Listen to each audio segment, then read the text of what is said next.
Jai Sadguru Dev and hello. This is narration of book Sadguru Divya Charitavali, the supernatural performances of Sadguru Maharishi Shri Sadafal Deo Ji Maharaj, which is written by Acharya Shri Dharam Chandra Deo Ji Maharaj. In this video, I will narrate from page number 38 and onwards. So incident starts from here. Sri Trilokinath Pandey had gone to Maharishi Sadafal Dev Sunya Sikhar Ashram in the Himalayas with a view to attending on him, along with two other disciples from Gaya. Sri Sadguru Dev was practicing Kayakalp, a process of rejuvenation of the body, over there. When, after serving Sri Sadguru Dev for 40 days, Sri Pandey, along with his two companions, took leave of Sri Swamiji and started getting down for Kot Dwar. A strange incident took place on the way. All of a sudden, Mr. Pandey started falling on the slope of the mountain. The path was narrow. Immediately after his feet fell on the sloping side, he remembered Sri Sadguru Dev in his mind and said, "O Gurudev, I shall not survive now." Immediately then he began running on the slope of the mountain. He felt as if he was running on the road. After running for some time, he again remembered Sri Sadguru Dev and asked, "O Gurudev, how long do I have to run like this?" The moment he thought so, he got a jolt and fell on one side of the mountain without any bruise whatsoever. Later on, his companions arrived slowly near him and took him up. Mr. Pandey then walked on to Kotdwar on foot. The place where this incident had occurred was about 2 miles from the ashram of Sri Swamiji. At that time, Sri Swamiji was sitting in his cave and a devotee was sitting by his side. All of a sudden, Sri Swamiji got up in the cave and he outstretched his hands in air as if he were holding someone. He then fell on his elbows. The devotee who was sitting there became nervous after seeing the condition of Sri Sadguru Dev and asked, "Oh Bhagwan, what is the matter? Are you not all right, sir?" Smilingly, Sri Sadguru Dev, "Pandey had fallen from the mountain and I was saving him. Due to Kayakalp, my hands and feet have become soft and tender, and therefore, while holding him, I have myself fallen on the ground." I do not know what the devotee thought after hearing these words of Sri Swamiji, but when he read the letter of Sri Pandey, written from Kotdwar and sent through his companions, he could know of the greatness of Sri Sadguru Dev. It is true, where none can save it, it is the Sadguru who protects. Sri Ramji Prasad Verma, who was a disciple of Sri Sadguru Dev, was a case supervisor posted at Jahanabad in Gaya district. He had gone to Guraru in connection with his official work. His wife was pregnant and the time of delivery was near at hand. She went to the toilet for attending to the call of nature. Suddenly she developed labor pain there itself, and while she was preparing to leave the bathroom and go to the adjoining room, the child was delivered and she became unconscious due to excessive pain. She heard someone telling her in a sonorous voice to get up.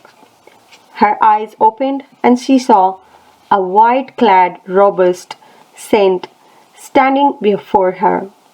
Her pain vanished completely, and just as she extended her hand to touch the feet of the great man, he vanished instantly. She then lifted her newly born daughter into her arms and went to the nearby room where she soon recovered.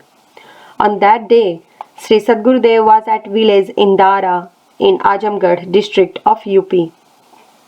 It was from there itself that Sri Sadguru Dev saved the wife and the child of devoted disciple. Great are the acts of Sadguru. There is no limit to his compassion. Both the daughter and wife of Mr. Verma are hale and hearty even today. Another incident. Once Sri Sadguru Dev went to Calcutta.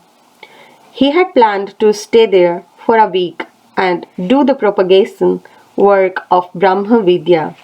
It was on the second day itself of his stay over there that devotee served midday meal to Sadguru Dev.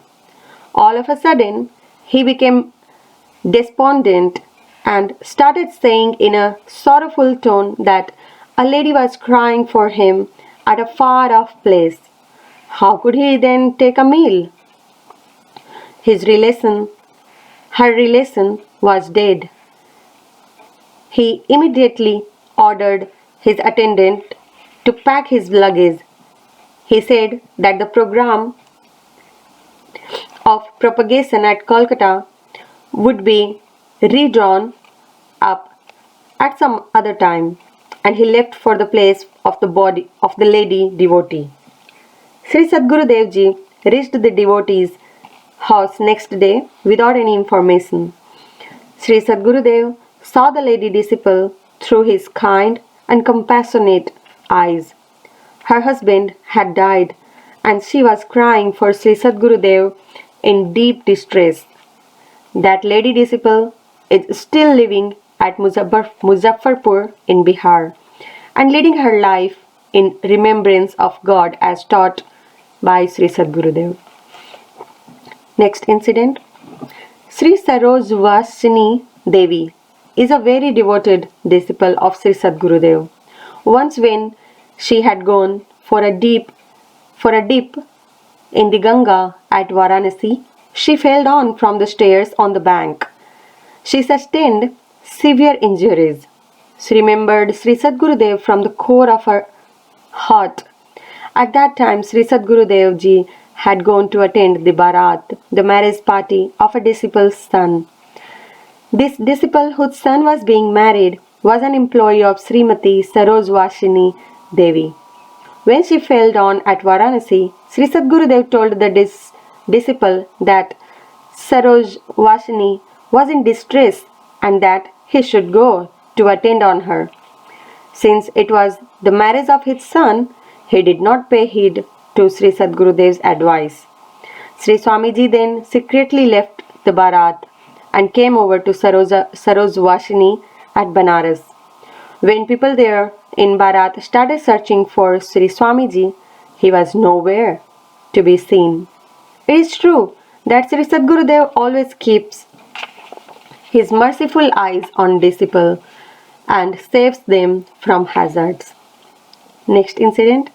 At the time of his death, Sri Swamiji had given me a feel of his marvelous yogic powers for my satisfaction.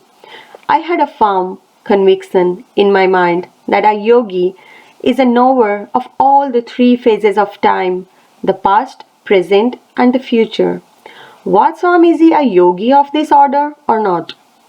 Though I never expressed this to Sri Swamiji, but he could enter the deepest recesses of my mind, and he inquired if I was wondering whether he was a knower of three phases of time. He asked me which of my previous births was I interested in knowing about in detail.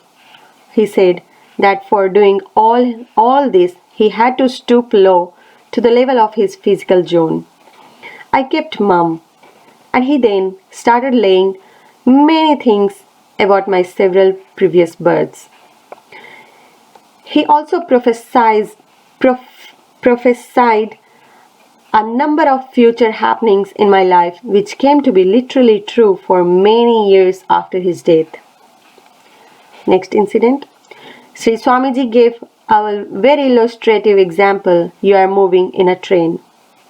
You are sitting in a bogie with many other persons. Among the co-passengers, there is a professor of English who had a 10-year-old daughter with him in the bogie. The professor sits in one corner of the bogie and his daughter is seated at the other end. He shows the girl minute letters from the pages of newspaper which she is reading fluently from the far end.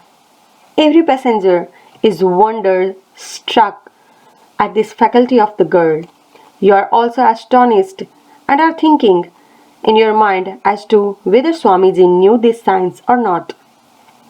The professor had got this power after a great deal of toil, but the girl was able to read the letters from the pages of the newspaper which was placed at a distance of about 10 to 12 feet from her eyes. Ordinary people cannot do this miracle. Swamiji further told me, "See, I am now reading what you are going to write after 3 years from now." Bhrigu Rishi knew this art and he wrote the horoscope of all the people of the world and many incidents and happenings in the life of each individual and compiled them into his Bhrigu Samhita. So, saying, Swamiji started reading the introduction to his commentary on Bijak, which I was to write as the publisher. This commentary was written by Sri Swamiji and was under print when he left his body.